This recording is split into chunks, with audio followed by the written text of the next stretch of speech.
আসসালামু আলাইকুম। এক বাড়িওয়ালা কাকা কল দিয়েছে, উনার নাকি মোটরে পানি উঠতেছে না। পরে আমাকে কল দিছে, পরে আমি লোকরে ফোন দিছি, ওরাও আইছে। প্রায় ৬০ জন লোক আমরা। আনার পরে দেখছি, সব লাইন-টাইন চেক দিছি, কাম হয় না, পানি উঠতেছে না। এবারে আমরা চিন্তা করছি যে উঠাই দিয়ে হয়তো কোনো কারণ দিয়ে জোড়া-টোড়া এখান দিয়ে গেছে গানি।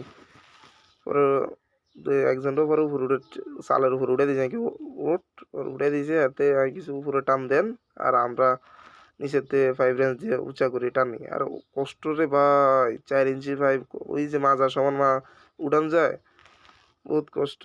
এর উঠানোর পরে এবারে চেক দিছি, আমরা চেক দিয়ে কোনো কামেও নেই, সমস্যা মনে হয় ভিতরেই। পরে দিয়েছে চেক দিয়ে দিয়েছে পাখায় সমস্যা, এই কারণে গুঁ গুঁ একটা আওয়াজ করে। পরে রাস্তা বই রয়েছি, কোনো গাড়ি ঘোড়া নাই, কিছু নেই, যে কেমনে যাবো, যাইতে হবে দূরে আরো। বয়ানোর পরে প্রায় অনেকক্ষণ পরে একটা অটো আইছে, পরে অটোর মধ্যে উঠছে, উঠে গেছে দোকানে। দোকানে যাওয়ার পরে এরা বলতেছে কিছু হয় না, আপনারা চিন্তা করার দরকার নাই, আমরা ঠিক করে দিতে আছি। তো ঠিক হয়ে গেছে, আল্লাহ হাফেজ।